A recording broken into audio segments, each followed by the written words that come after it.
Hello everybody, I'm the awesome Yojimbo, and today I'm going to be bringing you something new.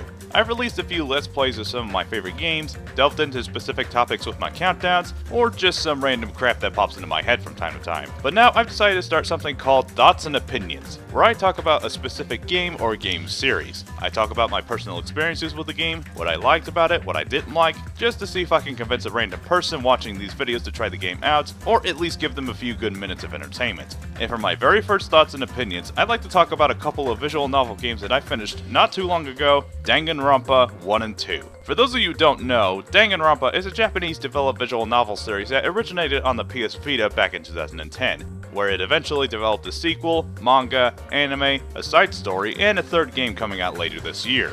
I've only heard the name thrown around a few times from people I follow on Twitter, and I've caught glimpses of a few screenshots of the characters as a result. And so I became interested, and then I eventually decided to try out the anime, and after a while I decided to get the 1-2 reload pack for PS4 because I don't own a PS Vita and I don't like to play games on PC unless I don't have any other choice. And, well, I liked it. They were both very charming visual thrillers that had me sucked in from beginning to end. So diving straight in, let's start with that premise. The game starts off with the protagonist, Makoto Naegi, being enrolled into Hope's Peak Academy, where many up-and-coming students from around the world are recruited to the academy. They say that if you go to this school, you'll be set for life, but in order to get in, you have to be attending high school and you have to be the very best at what you do. But then things take a turn for the darker when you wake up with 14 other students with little to no idea how they got there, and you're all trapped in a random building with a homicidal teddy bear. This wasn't a Japanese game, and I swear I was losing my damn mind. The teddy bear, named Monokuma, explains the situation that they're all in. You're all stuck in this random building with no way to escape, with only one exception.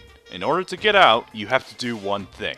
You have to kill one of your classmates, and you have to get away with it without it getting caught. And in the ensuing classroom trial, you all have to figure out who the killer is and survive while progressing through the story. It's a pretty cool premise that'll keep you interested, and there are plenty of intriguing moments to keep you on your toes. And the sequel is pretty much the same thing, but instead of a building, you're on a tropical island. But I'm not going to say anything anymore for the sake of spoilers. Interesting premise aside, I feel that these games have a very charming and unique art style that helps the characters stand out. And while it may look like there are some budgetary restrictions, especially with the first game, you'll be surprised as to how well it fits the setting and tone. And now, can we talk about the characters? Honestly, great cast of characters with memorable designs and very well written personalities. Some of my favorite characters in both games will be Aoi Asahina for being optimistic and a lover of donuts, and not for the very two obvious reasons, Kyoko Kirigiri for being one of the more interesting characters, Nekomaru Nidai simply because he's played by Patrick Seitz, Shut Up, Leave Me Alone, Gundam Tanaka, the edgiest of edgelords and a local caretaker of hamsters, it makes sense in context I swear, and my personal waifu Ibuki Mayota.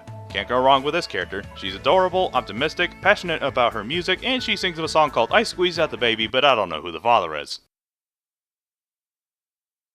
Now, not every character scores 100% on the test. For example, Byakuya is a total douchemonger who believes that everyone around him is inferior to him, and I scramble to search for earplugs every time Hyoko's face appears on screen. But that aside, you're more than likely to find someone who fits your tastes. And, well, this is a video game series after all, so let's talk about the gameplay. Danganronpa is a visual novel point-and-click social simulation murder mystery franchise, very akin to Capcom's Phoenix Wright franchise. It's pretty self-explanatory. You walk around, click on whatever catches your eye, and that's pretty much it. But the courtroom segments do tend to spice things up. Besides presenting evidence and counter-arguments to someone's contradictions and points, the games do tend to throw in these mini-games in order to liven things up and not make them feel a little samey. It wasn't necessary, but what they do with these mini-games, they do a pretty good job, except for the improved Hangman's Gambit in the second game, which can go DIE in a hole! With the exception of the mini-games and the character interactions, it's basically Phoenix Wright, but darker and more anime-like. So if you're a fan of Phoenix Wright, you'll feel right at home here. But that also means that if you weren't convinced by that franchise, then these games aren't going to change your mind. But as much as I enjoy these games, there are one or two sour notes for me personally. For one, while these games may have some great characters, each character has their own collection of repetitive voice clips, and believe me, you will get sick of them very quickly. You thought Xenoblade was bad with one-liners?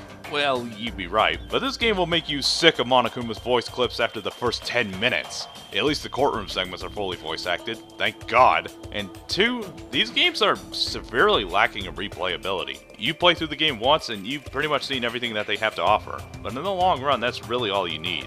But if you're talking about anything outside of nitpicks, with the awfully bare exception being Goodbye Despair's Hangman's Gambit, that's really it. These are very good visual novel games that are very well worth your time if you're into the genre. But since these games are very story driven, I highly recommend that you play these games completely blind. I ended up watching the entirety of the first season of the anime, and that did hamper my experience with the first game a little bit. So if you want to try these games out, then I highly recommend you don't watch the anime until after you beat the games. Seriously, don't make the same mistake that I did. But if you do plan on getting these games, get them on the PS4 1-2 Reload Edition or on the PC. You get extra features in both games, improved graphics, and even a special mode called School Mode. It's nothing more than a small distraction, but if you didn't get to know these characters very well in your first playthrough, then that's where School Mode comes in. Check it out, and if you like what you played, let me know what you thought in the comments below or on my Twitter page. And if you ask me, this is definitely the best time to jump into the series, right before Danganronpa 3 comes out this fall. Thank you guys so much for watching, and I'll see you guys next time. Take care.